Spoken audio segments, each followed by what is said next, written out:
Today we are working with a really neat program called Sketchpad, and we're going to be creating a name plate, name picture, whatever you'd like to call it. We're just going to call it our name. So you want to go to split your screen, and so it's really easy to do. If you double click on the bar up here at the top, it will make a separate screen, or it will make your screen smaller. And then what I like to do is click the plus sign to add another tab and then move the screen over. So now I can watch the instructional video on the left side here and then go to our Google Classroom and go to the Sketchpad program.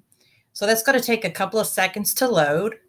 And I'm using my fake account to make this video, so that's why it will look different to you.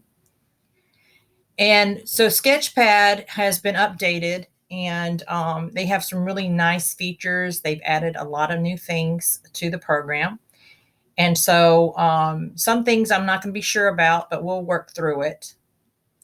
And we're going to go to today's date and click on Sketchpad. There we go. Now I'm going to enlarge my screen so that you can see the full program. So when you open it up, it should look something like this, unless you have explored in Sketchpad before.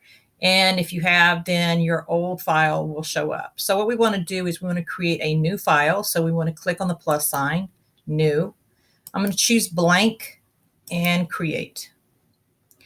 So the first thing I want to do is I want to add a background color. So I'm going to click on the paint bucket here, and I'm going to choose a color and then click on the background.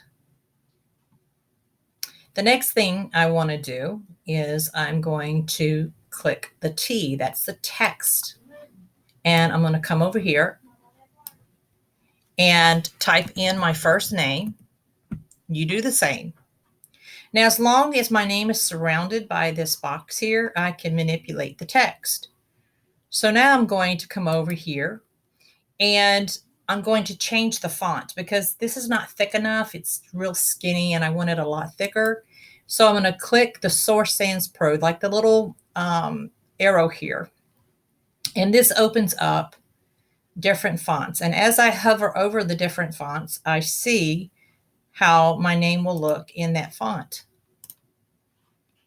I'm going to use a thicker font. I want it to be thicker so that the color is much better. So there's all types of fonts here. I'm going to go to this one here. And I'm going to stretch my name out a little bit, make it a little bigger. And now what I want to do is I want to change the color of my lettering. So I'm going to click on Fill again. And up here, I can choose linear. And as you can see, this adds a really nice, pretty rainbow color that I can also manipulate by changing the angle here. Then there's radial, which is almost like a sunburst there. And you can scroll down for more options. I think you can scroll down for linear too. Yeah, that's about all they have there for linear, but radial, you can scroll down. And then they have patterns, and there's a lot more patterns than what you see. You just keep scrolling down for a little bit, and there's a lot of patterns that you can choose from. I'm going to go back to linear, and I'm going to choose a really colorful rainbowish color because I do like the rainbow. Okay, so that's my name. So the next thing I want to do is I want to insert some clip art. And I want the clip art to be relevant to who I am. So I could load my own image if I wanted to, but we're not going to talk about that today. The opacity, you can make it see-through. So let's just say I wanted to insert this cow. Okay. According to this, I can change the opacity. So I can make him almost invisible. And these are all new things to the program. So I'm learning as you are learning, but I don't want a cow. So I'm going to hit the trash can to get rid of him. So what I do want to do is I want to come in here and I'm going to type in pencil because I'm an art teacher. oh, look at these cool pencils. I like this little guy right here. So I'm going to put him right there, and I'm going to have him sitting right on top of my W. Now I can make him large or small according to how I drag the corners there. I'm also going to add, let's see, I don't know. I could add some more pencils. Let's see. I like birds. Let me see if they have, what kind of birds they have.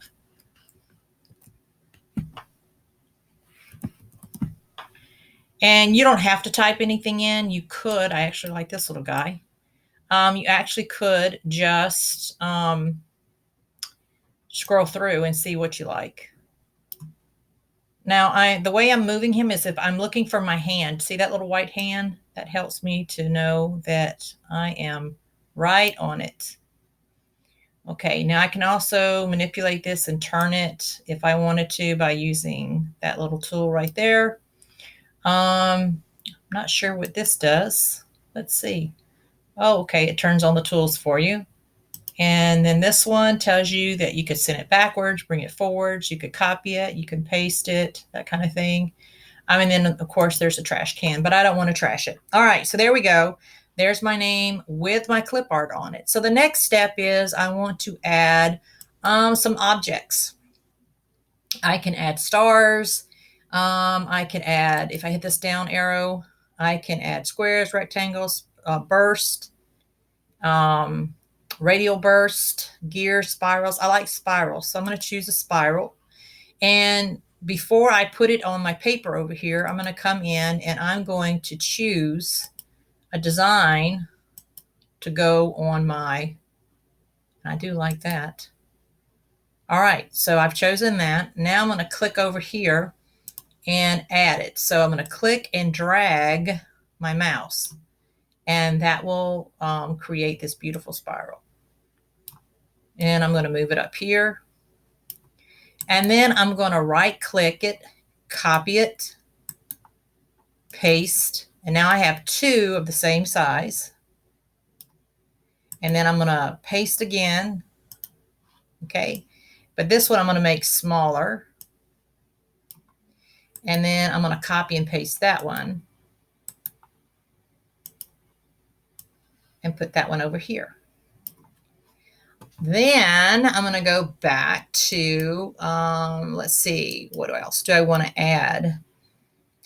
There's the radial burst is really pretty too. I don't want it to be the same as the other ones. So what if I did that? Yeah, that looks cool. So then I can add a radial burst and I can make it small or large, depending on how I'm dragging my mouse. And there's one more thing. I want to go back to the clip art and I want to scroll down because they have so many new items here than what they used to have.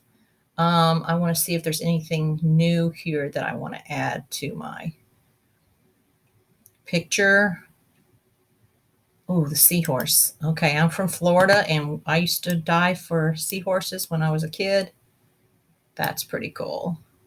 And I'm going to copy and paste that. Oh, wait a minute. Let's see. Or I could just do duplicate. Okay. And I want him to be, I wonder if I can flip him.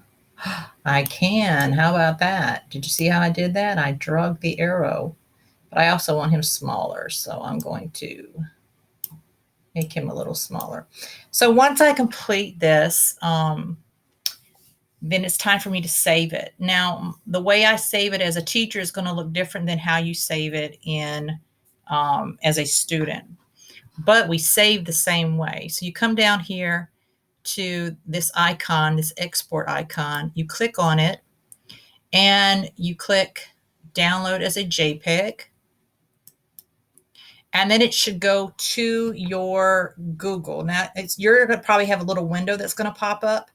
You want to click Save to Folder or See in Folder, excuse me, See in Folder. And then you're going to want to click the file or the picture and then drag it over to your Google Drive. So we're going to name this name. I'm going to name it name 4 because I've done so many of them. Okay, and we're going to hit save. Now, once you've saved it to your Google Drive, then you're going to attach it to the assignment. So you're going to go back to the assignment, and you're going to attach it to the slide in the assignment. Okay, as a student, when you go to the assignment, you're going to click on View Assignment. Up here, you're going to click Add, and then Google Drive, and then you're going to go and find your picture named Name. Okay, and so you'll find that, click on it, insert it, and so that will attach the image as long as it's a JPEG. And then you're going to click Mark as Done. And then it will be turned in, and you will have finished the assignment for the day.